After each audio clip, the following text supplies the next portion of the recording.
Hello, welcome back to Madrona's Pulse Teachings. I'm Iris J, and I'm going to talk with you about Pluto. Sweet, sweet Pluto. We are here. We have made it to the moment we've been waiting for. Pluto is going back into Capricorn. So we're talking about transiting Pluto, who is currently, when I'm putting this video up, in Aquarius. And Pluto is going to move back into the sign of Capricorn on September 1st. So we welcome September and we welcome Pluto back into Capricorn. It's happening right at exactly 5 p.m. Pacific time. And we're going to journey. Let's get the facts out first. We're going to journey with Pluto in Capricorn. It's going to go back to 29 degrees in 38 minutes. Then it's going to station direct on October 12th. And then on November 19th, 2024, Pluto will move into Aquarius, and we journey with Pluto for 20 years in Aquarius. It will not be back in Capricorn in our lives or our grandchildren's lives. Pluto has a 248-year orbit. So this is big. This is one of our biggest moments of 2024. And this is happening, let's just recap a little, after a somewhat wild August. After an August that has brought a lot of change for people, a lot of wild card energy for people, that has been a little bit turbulent for people, also brought some incredible changes into individual lives and the collective, and we're just witnessing it all unfold at present. And now, as we enter into September, we have several things going on, but this thing that we're focusing on is the Pluto conversation, okay? And let's just recap. What is Pluto? You know, especially when we're talking about transiting Pluto. For this, it is especially when we want to look at how the transiting energies are impacting us personally. It's a really good practice to look at our chart and see where do we have 0 degrees of Aquarius and 29 degrees of Capricorn. What house does that fall in for you? And little plug from an astrology teacher. It's really lovely to learn your chart, to look at your chart and think about what house that's in, rather than listen to someone kind of giving you a horoscope based on a rising sign, which has its place and its thing, but our chart is very, very particular, okay? And so that's why knowing what we have in certain houses and where the houses fall, and learning to understand how our chart speaks to us as an integrated whole that's integrated with the cosmos as a whole. It's okay that it takes a while. It's okay that astrology is a practice of a lifetime, even for astrologers. It's always changing. There's too much to learn in astrology, and so we just are where we are.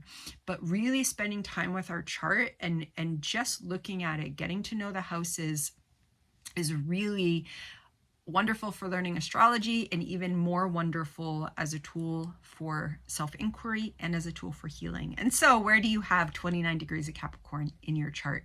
Because stuff's going on there. Okay, so again, this is going to last from September 1st to November 19th, and there's going to be a shift in the energy when we get to mid-October, October 12th. And this is about endings, okay? So Pluto is going back to that 29th degree of Capricorn. Pluto began its journey through Capricorn in 2008. And so one thing that you can do is think back to what was going on around 2008. For some people, it's like, bang, that's when I started the business that I am closing right now. Or bang, that's when I started the relationship that I am closing right now. For others, it's kind of like, well, from 2007 through to 2009, I was kind of shifting into this new stage of my life, and I'm shifting into another new stage of my life. It doesn't need to be exact. Open the door, close the door. Sometimes it really is. And other times it's a gradual shift. Okay. But we are working with a period of our lives from 2008 to now 2024. And there is something coming to an end. And with Pluto, especially in our individual lives, it's also something that we would say is karmic. There's a karmic ending. And that is amplified because now over the next few years, we actually have all our outer planets at the final degrees, okay? And they're all in different timing journeys. But for instance, right now, as this video is going up, we have Uranus at 27 degrees of Taurus. We have Pluto about to go to 29 degrees of Capricorn, and we have Neptune, who is at 29 degrees of Pisces. So there are some major endings that are coming, and they have to do with these bigger archetypes, and they have to do with the collective, and they have to do with our individual role and life in the collective. And it is very personal. Okay. And so also realizing that we are in a bigger period of endings and closings, but Pluto is a big piece of that. Okay. And so the first piece being, what house is this falling in my chart? That's going to support us in understanding the shift that's happening. And if you have personal transits going on, you're going to feel it much more strongly. And you could look back on 2008 and see what was starting, what was ending then, and what's starting and what's ending now. And this brings us into Capricorn. Okay, so something about the Capricorn archetype is ready to come to a close so that we can begin a new journey of literally awakening. Okay, because Aquarius, where Pluto is heading, is all about awakening. And let's just be really clear, awakening is messy.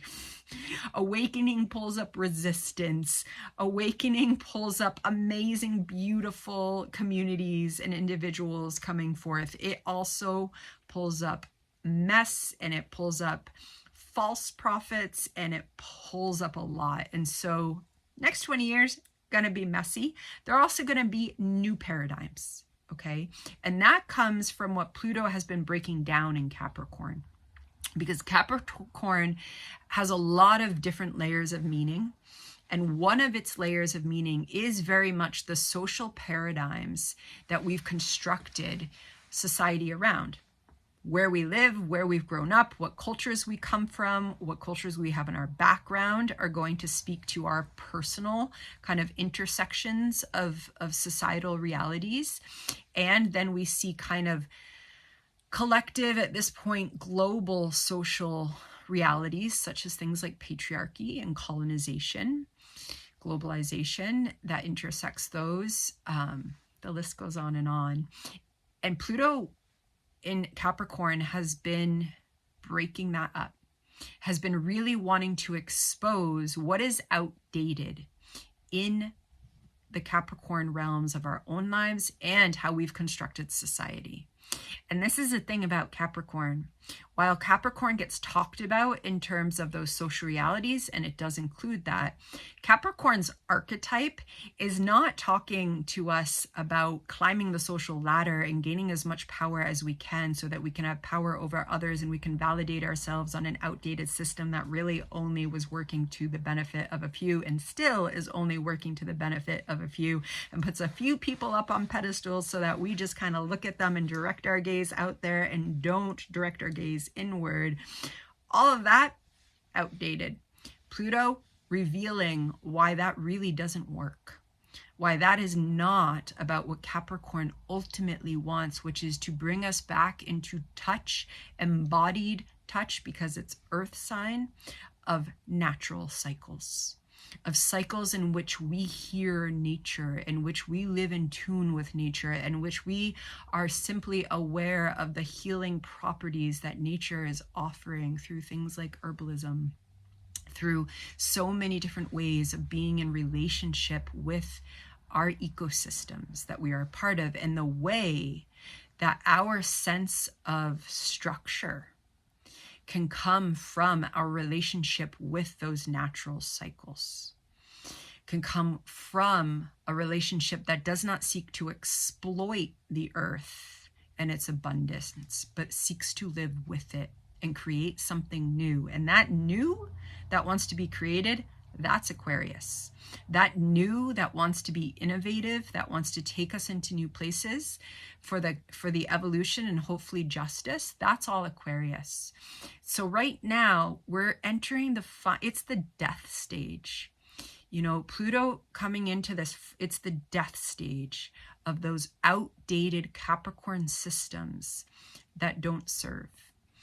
And here, for us personally, it's how we have appropriated them into our own sense of self, literally into our embodiments, into what we've been taught about success, what we've been taught about money, what we've been taught about status and how to be validated and what we should seek for in this life. And Pluto's coming in for this one last piece to say, let it go. Just let that thing go that you've been measuring yourself up against, that you thought if you could just achieve that one goal. You know what happens usually when humans achieve that one goal? A new goal, higher, opens up immediately. And then a higher one, and then a higher one. And that higher goes into the ideologies of higher over others, power over others, climbing social ladders. And that's all these outdated power structures that aren't about compassion, that aren't about nurturing, that aren't in tune with what's opposite Capricorn, Cancer. For a sign to truly be in its enlightened embodiment, it is not pushing away its opposite. It's allowing it to be in this fluid conversation with it.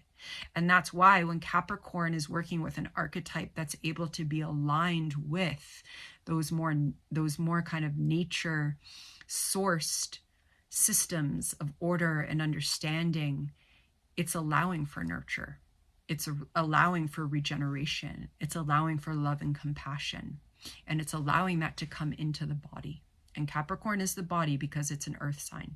It comes up in a different way than an earth sign like Taurus, but it's the body. And it's our body's boundaries. Capricorn rules boundaries. It literally is the boundary related to Saturn of what is known and unknown. The boundary between what we can see with our visible eye in the sky and know that there's a limit, and know that there's something beyond that. And also by knowing that there's a limit, how we can work creatively and grow and evolve with those limits, right? Sometimes having limits, having boundaries is what allows us to flourish. Anyone that has gone on the emotional journey of learning boundaries, and do we ever fully finish that journey? Probably not, right? This is why most of us go to therapy, is to learn those boundaries in intimate relationships and then in all the other places in our life, right? But it's messy work and it's hard work. And yet when we start learning those boundaries, we start seeing how we can thrive. And Capricorn is about having boundaries that are not artificial, that have not just come from an outdated source of what we should be striving for in terms of what success is, what patriarchal understandings of identity suggest success is, but what boundaries allow us to live in honest relationship with our ecosystems, with ourselves, with our own bodies, with nurturing relationship with others. What allows us to achieve goals that are aligned to our skeletal system, that's aligned to a spiritual skeletal system that's taking us beyond what we know is possible. These are some of the places that those Capricorn boundaries can take us when it's freed from a structure that's been solidified to a point that isn't serving humanity or an individual anymore. Okay. And all of this, we've been churning that up. Pluto spent quite a bit of time of Capricorn trying to break things down. And now it's like, there's one final moment. There's one final moment. And that moment is absolutely a death, because it is the final degree. It is the 29th degree. The 29th degree is somewhat of a paradox, because on the one hand, it holds the culmination of that archetype to its fullest. And it's kind of like the paradox of wisdom that comes from maturity. As we are coming into the wisest years, we're also approaching death.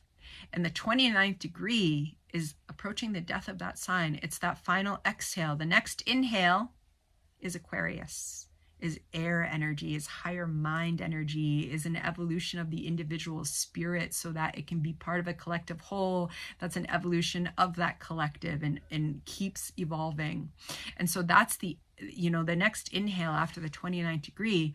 And so work with that energy of the Capricorn death in whatever house you happen to have the 29th degree, and reflect on what's coming up in your life and what are you letting go of? What are you really letting go of deep in your bones? What are you ready to not have that, like maybe 20 or 30 or 50-year-old crick in that part of the body? Because finally, and it's all perfect timing, there's no I took too long, there's no I'm a late bloomer. Astrology shows us different types of timing, and timing is actually part of the Capricorn archetype, soul timing, when now is the moment. And now is the moment to let go of something that you're ready to let go of. And it is karmic. It is something you've been journeying with most likely beyond this life, absolutely in this life, something that you came here to work with. And it's really important work that we do this because it is for the collective. It is also for the evolution of humanity in our relationship with Earth, which hopefully moves beyond a human-centric relationship with Earth. It is for the greater good, and it is for our good. And it is for our health, and it is for our body's health.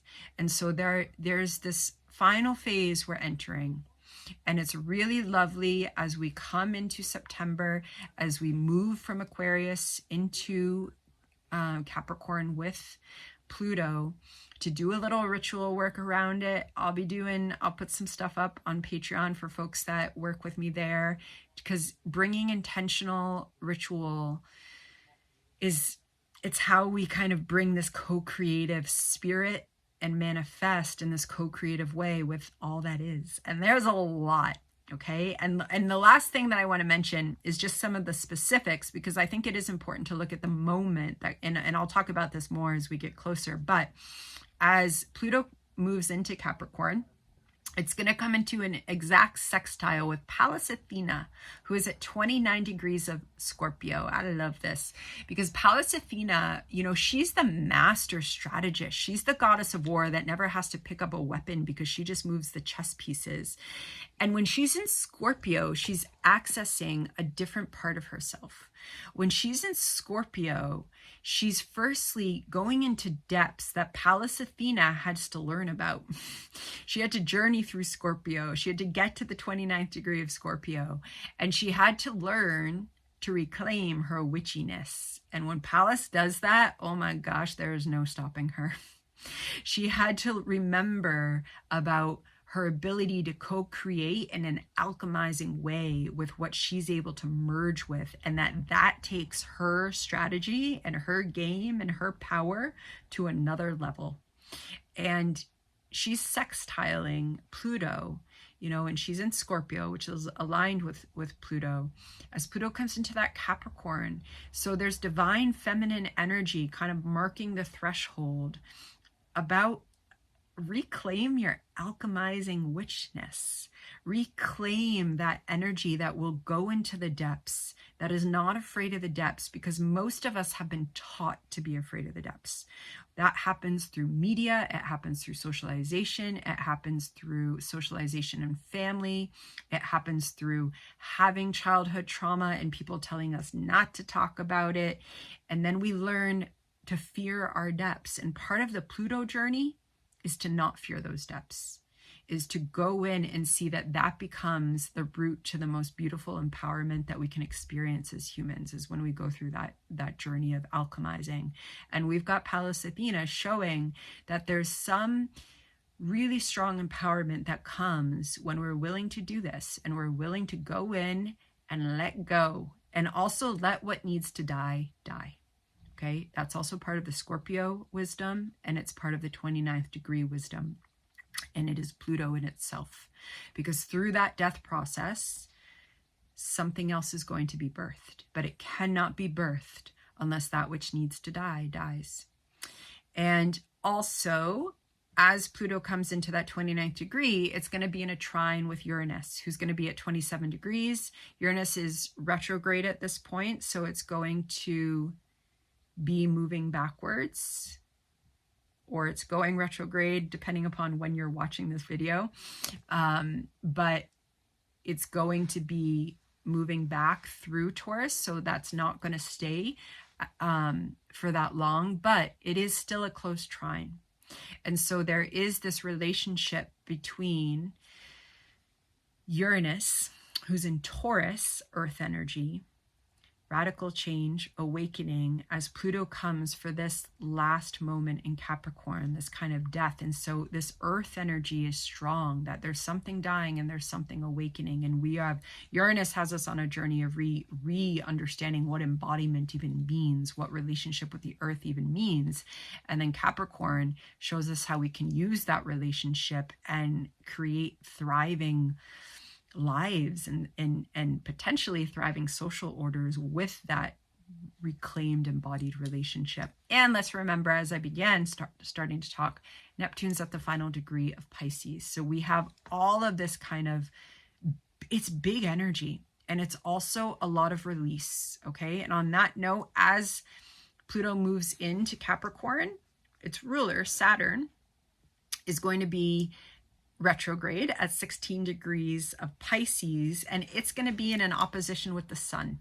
Okay, the sun's going to be in Virgo. It's going to be around 14 degrees, but there's going to be this conversation between Saturn and the sun, restructuring, you know, our spiritual boundaries, our spiritual ground, so that we can thrive in a new way, is going on. And that marks the threshold of this Pluto transit. So it is mighty. We will talk about it more.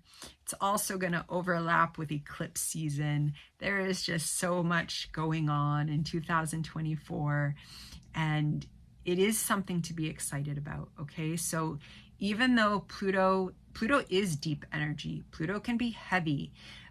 When Pluto's back in Capricorn, we may need to rest, especially if you have a personal transit, especially if you have something in the 29th degree of Capricorn, Cancer, Aries, or Libra. This is your final song, the requiem of that Pluto transit. That's very, very personal for you. And there, you absolutely may need to rest more. The body may be exhausted. And that is just part of Pluto being at the 29th degree of an earth sign. And so taking care, listening to the body. Does the body need to go exercise, or does it need a nap? Does the body need to go out, or does it need to relax with a loved one? Really just stopping and asking what the body needs during this period, because the body has so much wisdom, and we do not get taught to listen and talk with our bodies. And we do have to often relearn that because it's so taken out of those outdated social norms that Capricorn is a big part of. And Pluto says, none of that. Let's let that finally go, so that we can move into new embodiments, and that we can do the work of Pluto and Aquarius, which has so much potential. And with that, folks, I'm going to leave you. I'm going to send out big Pluto and Capricorn blessings for the rebirth journey that we are on, acknowledging that rebirth only comes through death, and yet we're ready. You are ready. Okay, you're ready for this. And always remember, we are ready for what Psyche delivers us into. We don't always feel it. We don't always feel ready, but we are ready. Okay. Blessings. Be well. Lots of love.